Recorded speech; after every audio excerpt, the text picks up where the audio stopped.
Baik, bagi memahami konteks perundangan susulan daripada kenyataan media ini, berada menerusi Google Meet ketika ini adalah Peguam Bela dan Peguam Cara Azli Abmanas. Saudara Azli, selamat tengah hari. Selamat tengah hari. Saudara Azli, mungkin boleh jelaskan, Kerajaan Selangor memaklumkan bahawa kuasa PBT terhad disebabkan oleh pelaksanaan Akta 342. Adakah ini bermakna akta lain seperti Akta 171 disekat bidang kuasanya atau tidak boleh dikuatkuasakan? Saya kurang setuju dengan kenyataan tidak boleh dikuatkuasakan ataupun disekat sama sekali. Ya. Sebenarnya Akta 171 ni berkuat kuasa seperti biasa. Hanya apa yang kita lihat sekarang ni ada overlapping di antara Akta 171 dengan Akta 342 iaitu Akta yang terima pakai dalam melaksanakan penguatkuasaan SOP dan juga isu COVID-19 ni. Jadi apa yang berlaku sekarang ni, kerajaan negeri, saya dah baca kenyataan yang diberi oleh pihak kerajaan negeri Selangor menerusi YB Exco mereka menyatakan bahawasanya isu lesen. Saya ingin menegaskan sini bahawasanya sebagai pengamal undang-undang, saya melihat perkara ini dalam dua sudut, iaitu sudut undang-undang itu sendiri dan juga sudut operasional ataupun operasi. Kalau kita menyentuh isu lesen, seksyen yang diberi iaitu seksyen 107 Akta Kerajaan Tempatan memberi kuasa luas kepada pihak berkuasa tempatan untuk meluluskan, membatalkan, memberi syarat-syarat lesen kepada pemegang lesen. Perlu dinyatakan di sini juga bukan semua lesen ataupun lesen-lesen kilang ini boleh dilesenkan oleh pihak berkuasa tempatan. Ada lesen-lesen lain yang tidak termaktub atau tidak termasuk di dalam lingkungan atau skop kuasa di bawah Akta Kerajaan Tempatan. Okey, kita lihat dari sudut lesen. Lesen ni mempunyai syarat-syarat nyata. Kalau kita nak praktikkan, kalau kerajaan negeri Selangor menerusi PBT mereka, nak mempraktik, nak membantu kerajaan persekutuan, apa salahnya cadangkan di dalam mesyuarat MKN mereka yang mereka merupakan juga salah satu ahli di dalam mesyuarat tersebut untuk memberi satu pandangan atau memberi satu cadangan supaya lesen-lesen yang dikeluarkan oleh pihak berkuasa tempatan itu hendaklah mengikut koordinasi ataupun syarat-syarat yang dinyatakan oleh MKN. Maknanya coordination ataupun coincide dalam syarat-syarat. Maka jika pihak yang pemegang lesen, kilang-kilang yang memegang lesen ini melanggar syarat-syarat MKN itu secara terus dan jelas, lesen mereka boleh dibatalkan.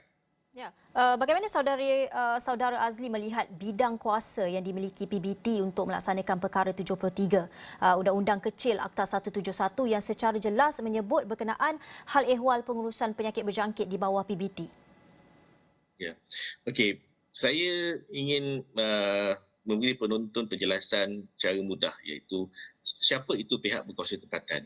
Pihak berkuasa tempatan ini adalah kerajaan lapisan ketiga. Lapisan pertama kerajaan persekutuan, kerajaan negeri, lapisan kedua dan lapisan ketiga adalah kerajaan tempatan. Di bawah Akta 171 Seksyen 73 memberi kuasa kepada pihak berkuasa tempatan untuk membuat undang-undang kecil, termasuklah undang-undang yang melibatkan hal-hal wabak ataupun penyakit-penyakit berjangkit, ya, diberi kuasa penuh untuk mereka membuat undang-undang ini. Kalau kita rujuk pada Seksyen 73 1/B, memang jelas banyak kuasa-kuasa ataupun kedudukan mereka boleh lakukan untuk enact ataupun meluluskan undang-undang kecil yang perlu diluluskan di Dewan Undangan Negeri masing-masing. Kalau di sini di Selangor lah, di DUN Selangor. Maka PBT ini perlulah menyediakan satu draft undang-undang kecil bagi membolehkan mereka melaksanakan undang-undang ini sama ada waktu ketika yang akan datang ataupun sekarang yang mana ianya perlulah juga mendapat persetujuan ataupun konsen daripada pihak kerajaan persekutuan.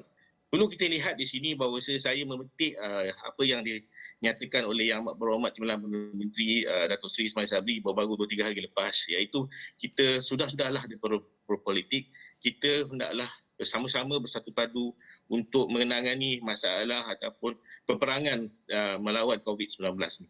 Jadi saya melihat perkara seperti Seksyen 73 ini boleh dijadikan salah satu contoh kuasa-kuasa yang telah dinyatakan di bawah Akta 171 kepada pihak PBT yang dikuasai oleh kerajaan negeri, yang mana di sini kerajaan negeri Selangor lah.